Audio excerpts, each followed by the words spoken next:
Eh bien, des images de l'activité du Villarrica circulent déjà sur les réseaux sociaux. Un volcan au Chili qui a manifestement montré des signes d'activité. Allons dans le détail de ce que l'on sait sur ce volcan pour commencer. Eh bien, il y a parfois des périodes, n'est-ce pas, où il y a de l'activité dans de nombreux volcans en même temps. Et puis à d'autres moments, tout semble très calme. Cette fois-ci, le Sakurajima, le Sakuriyama, les volcans du Kamtchatka, qui ont aussi eu beaucoup d'activité, et le Popocatépetl, ici au Mexique. Et cette fois-ci, dans la partie, disons, plus centrale, n'est-ce pas? La partie centrale là-bas au Chili, n'est-ce pas? Au sud de Santiago, évidemment. Non, plutôt vers le sud, non, il me semble. Mais bon, le point c'est qu'il se trouve dans cette zone.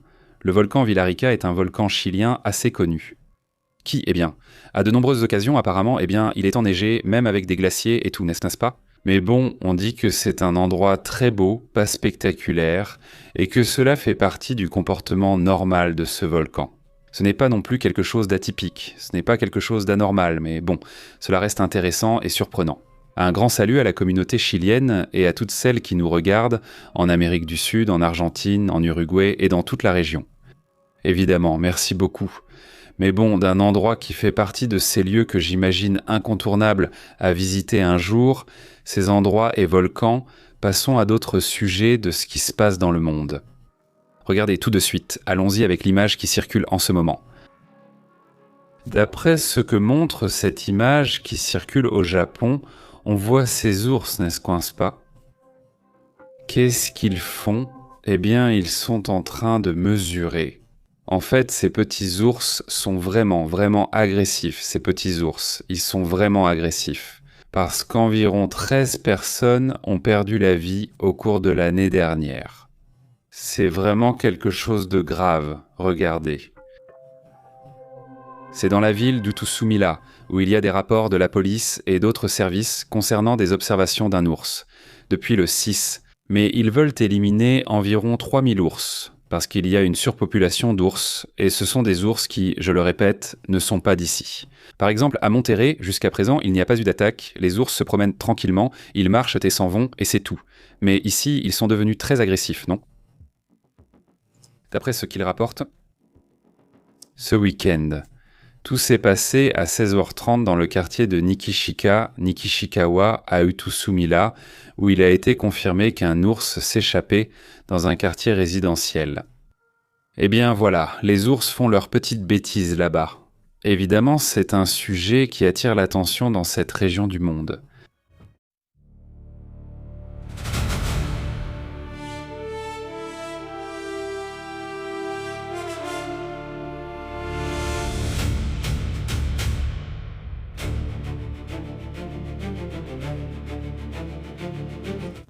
Écoutez, il y a eu un séisme. Voyons si nous pouvons afficher l'image de ce séisme pour voir comment c'était, pour voir si on arrive à voir comment ou ce qui s'est passé, non? Mais d'après les rapports, un séisme de magnitude 5,6 selon ce que l'on sait au Bhoutan aurait déjà causé des dégâts possibles, car pour l'instant cela ne peut pas être confirmé. Mais il a vraiment frappé fort, surtout parce que le Bhoutan est un pays très montagneux, n'est-ce pas? Un pays dans lequel, disent-ils, il est difficile de mesurer l'ampleur. Le produit intérieur brut, ils le mesurent, mais ce n'est pas leur priorité. Ce qui compte, c'est mesurer le bonheur et le pourcentage de bonheur de la population, non? Le Bhoutan a toujours été très différent sur de nombreux sujets, et c'est aussi un pays situé à haute altitude, non? Autrement dit, avec de très hautes montagnes, n'est-ce pas? Donc quand il y a des séismes, ils sont souvent dangereux, ils sont souvent forts parce que les maisons ne sont pas forcément très solides ou bien construites non plus. Il y a des glissements de terrain, donc certains risques importants. Donc voilà, c'est ce qui s'est passé aujourd'hui au Bhoutan, même s'il n'y a pas encore de détails sur les conséquences possibles, et normalement, avec eux, ça prend un peu de temps.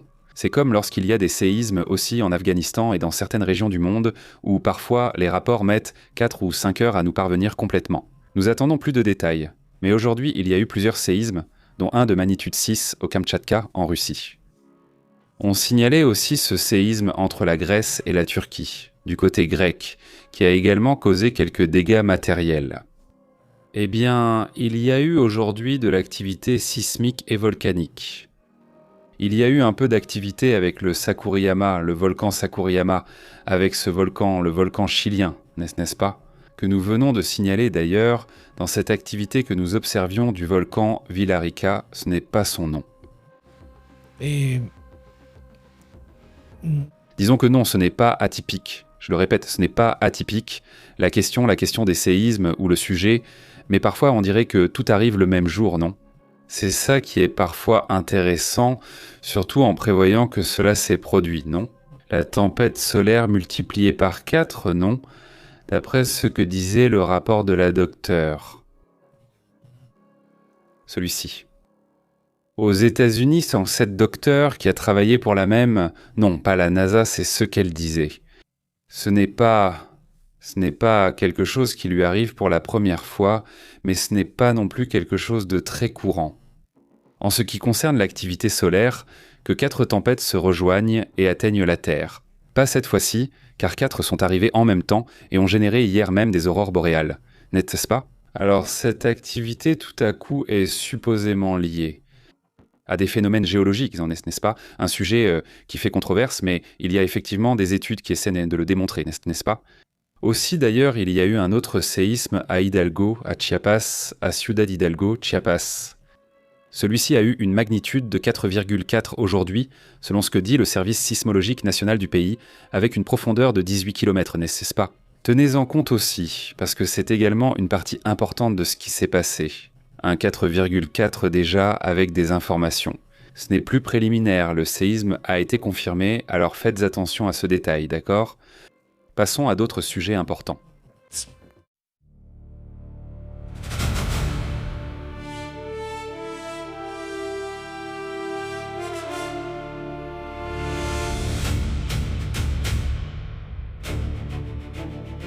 C'est incroyable ce qui se passe en Russie. Le risque est imminent, affirme-t-il. Eh bien, il y a eu une attaque qui a détruit, ou au moins partiellement détruit, un dépôt de combustible nucléaire à Tchernobyl. L'OEA a déjà exprimé son inquiétude face à cette situation. Le projectile, un Shahed, les drones typiques de type iranien, aurait frappé et percuté tôt ce matin aux abords du centre de stockage de combustible nucléaire usé. Pour le moment, aucune fuite n'a été détectée car ils sont construits avec une structure assez solide, mais l'endroit, le dépôt, a été attaqué. Aucune fuite radioactive pour l'instant. C'est très proche de la Biélorussie, au nord. Oui, c'est un accident que l'Agence internationale de l'énergie atomique, l'AIEA, qualifie d'incident extrêmement préoccupant et annonce qu'une inspection va avoir lieu. Évidemment, une inspection doit avoir lieu. Le drone russe s'est écrasé cette nuit aux abords du centre de stockage de combustible nucléaire usé, le CSSF, dans la zone d'exclusion de Tchernobyl. À 2h10 du matin, c'est à ce moment que l'attaque a eu lieu. L'attaque contre un dépôt qui, selon les rapports, a subi de graves dégâts matériels. Ce n'était pas une attaque directe. Ce n'est pas un hasard, il n'y a rien autour. C'est-à-dire, ce n'est pas le cas. Ce n'est pas comme si le drone avait soudainement fait demi-tour de lui-même en pensant « Oh, laisse-moi m'écraser dans l'ancienne centrale nucléaire ». C'est évidemment lorsqu'il agit par désespoir. Poutine commence à faire des choses très folles, il commence à faire des choses très absurdes. Et ça, c'en est une. L'opérateur public ukrainien Energoatom a précisé que le foyer de l'incendie faisait environ 40 mètres carrés et qu'il a été localisé et éteint très rapidement. Les niveaux de radiation restent encore dans les paramètres, disons, normaux pour Tchernobyl, n'est-ce pas? Et face à cela, la réaction internationale a évidemment commencé d'abord avec les... Oui, comment ça s'appelle? Eh bien, avec ceux de l'AIEA eux-mêmes, n'est-ce pas?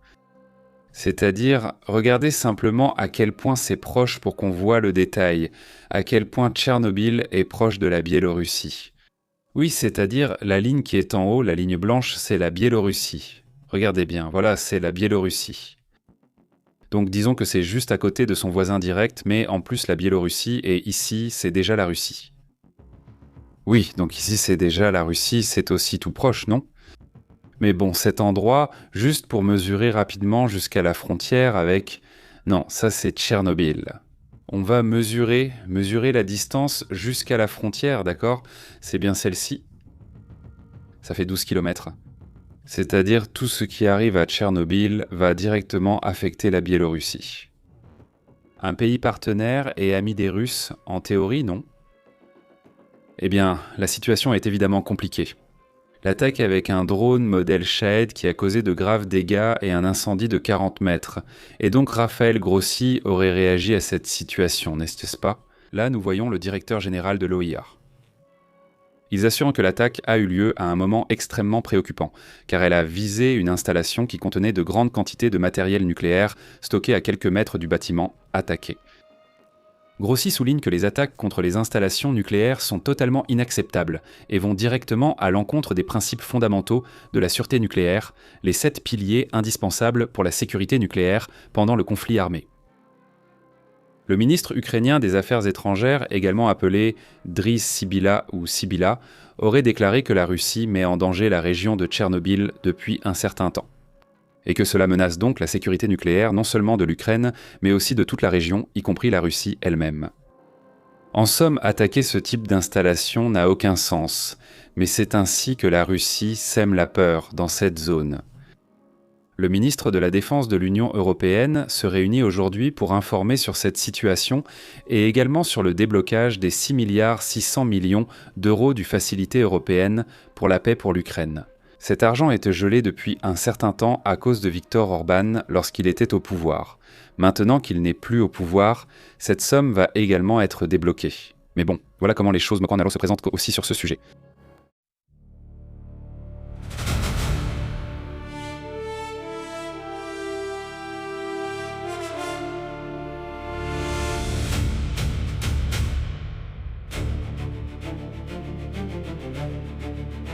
Eh bien, voici plus d'informations et plus de réactions à ce qu'a dit Donald Trump au sujet de ce qui se passe en ce moment concernant la possibilité d'un accord avec l'Iran, ou non. D'un côté, il dit qu'il est très proche d'un accord, qu'il est sur le point d'obtenir un accord, mais d'un autre côté, il dit aussi qu'ils vont obtenir l'uranium, ou qu'ils vont obtenir l'uranium. Il affirme qu'ils vont aller chercher cela. Donald Trump avertit que les États-Unis vont détruire l'uranium iranien avec ou sans l'accord de paix. Mais ils vont finir par donner un ultimatum encore une fois. N'est-ce pas?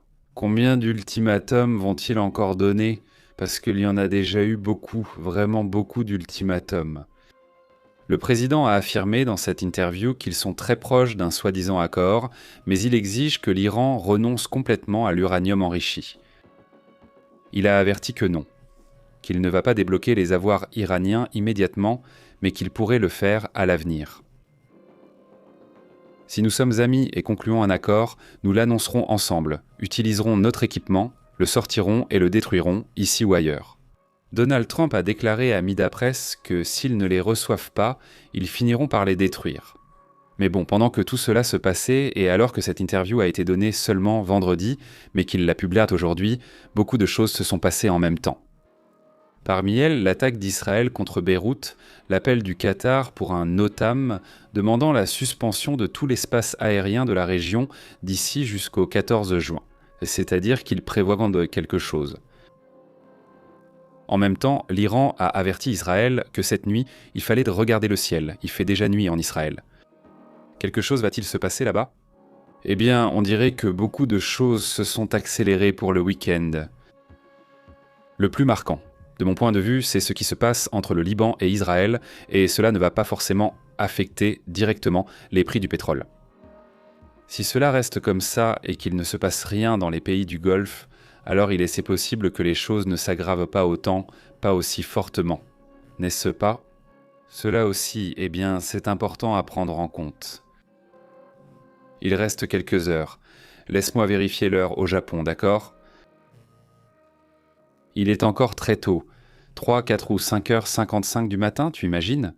5, 6, 7, 8, 9. Donc ici, il est 2h55. Vers 6h du soir, le marché devrait déjà ouvrir et là, on verra comment va le pétrole. Il a clôturé à 95 $ quand New York a fermé, mais le Japon ouvre à 6h du soir, plus ou moins heure du Mexique, 5h30, 6h par là, mais attendons-nous à 6h parce qu'ils font toujours des mouvements bizarres au début. dans les premières minutes, puis ça se stabilise. Donc pour savoir exactement ce qui se passe, il faut attendre 1 heure, vers 6h30, plutôt 6h30, 7h. Disons qu'à cette heure-là, on saura déjà comment va le pétrole. Est-ce qu'il a explosé? Est-ce qu'il a baissé? Qu'est-ce qui s'est passé? Non? Et puis demain lundi, New York ouvre à nouveau, et c'est là que... Eh bien, on voit bien les choses. Mais aujourd'hui déjà, on a un signal avec le Japon et la Chine, et avec le Japon, la Chine, la Corée du Sud et Hong Kong aussi. Avec cela, on se fait déjà une idée de l'évolution de la situation.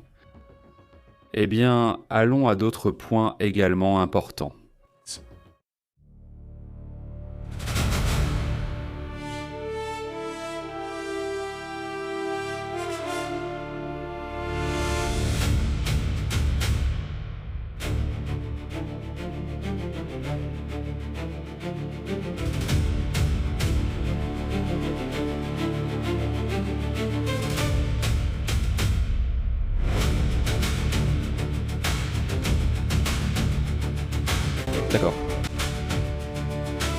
D'accord. D'accord.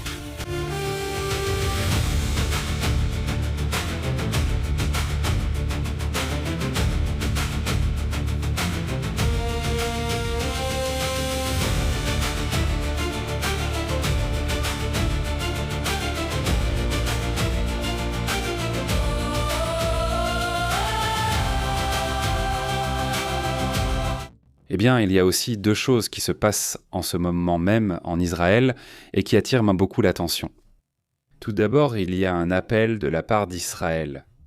Regardez la folie, non? Il y a un appel demandant aux Israéliens d'aller vivre en Cisjordanie.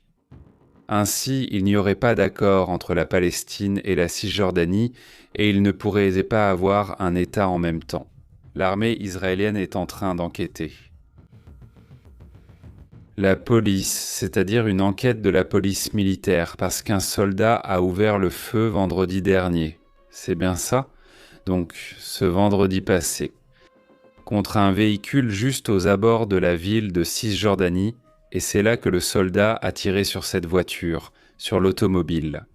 Il y avait là un bébé de 7 mois qui est décédé, et ses parents ont également été blessés. Je sais, c'est une tragédie horrible, n'est-ce pas? L'enquête va examiner ce qui s'est passé et pourquoi on a tiré sur cette voiture, car voilà, il y a le décès d'un bébé.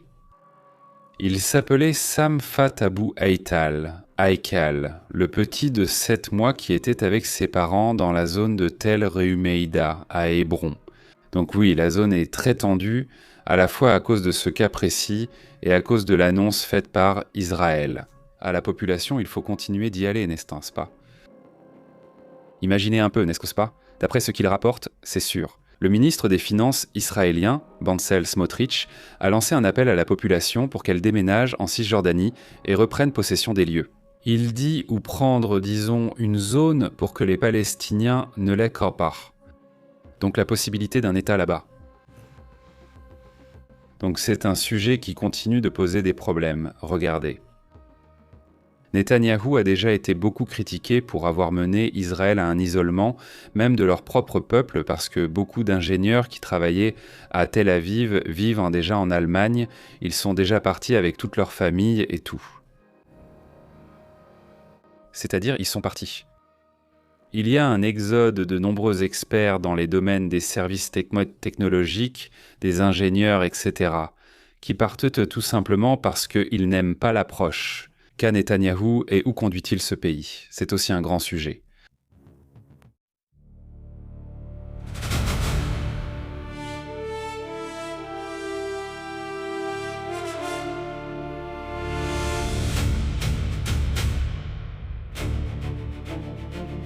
Eh bien que la lumière soit sur toute la communauté, comme l'État.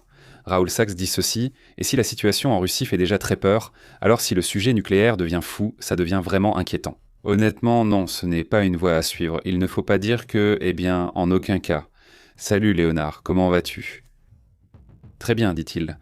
Pierre, je veux savoir si l'Ukraine a attaqué, si c'est à cause d'une guerre électronique russe contre la Roumanie, et si cela a aussi pu arriver à Tchernobyl, dit-il. Eh bien, figure-toi que dans le cas de Tchernobyl, eh bien, c'est un missile, c'est un de leurs drones, c'est-à-dire un drone de type Shahed, donc ils ont simplement attaqué la zone, c'est-à-dire qu'ils ont tiré avec un drone Shahed.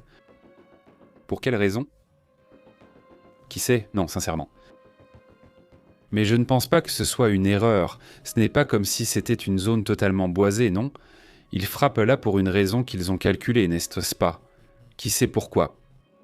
En Roumanie, la plainte actuelle concerne surtout les infiltrés, plus que la guerre électronique, même si je ne doute pas qu'ils essaient ou mènent déjà cette dernière. Mais comme il y a des élections et qu'ils influencent, ils veulent qu'un certain candidat, un milliardaire qui est pour la Russie, gagne, alors ils font tout leur possible pour qu'il gagne. Donc évidemment, il va y avoir là leur petite magouille. Il y a déjà eu des arrestations hier et en général il y en a eu ce week-end parce qu'ils essayaient de faire leur petite manœuvre pour ce sujet, des élections, mais qu'ils vont continuer à essayer, c'est sûr. Bonjour Léonard, comment vas-tu ? Très bonne perle, santé, le lycée et toute la communauté qui arrive. Merci beaucoup de les accompagner. Le père de Novak, comment vas-tu ? Daniel, ça va ? José également, un grand salut jusqu'à Buenos Aires, en Argentine. Super, le père de Novak, jusqu'en Californie. Super, comment vas-tu ? Merci beaucoup pour ce 100e like, papa de Novak. Super, merci à toute la communauté qui a déjà mis un like. Eh bien regardez, nous continuons à mettre à jour, nous continuons à analyser les informations en direct et nous continuons à publier les résumés. Eh bien le plus tôt possible, n'est-ce pas ? Dès que possible pour avoir tous les rapports prêts. Merci de nous accompagner. Nous sommes toujours là, n'est-ce pas ? Nous restons ici attentifs et nous parlerons de ces sujets et d'autres plus tard. Un grand salut. Passez un excellent week-end. À plus tard.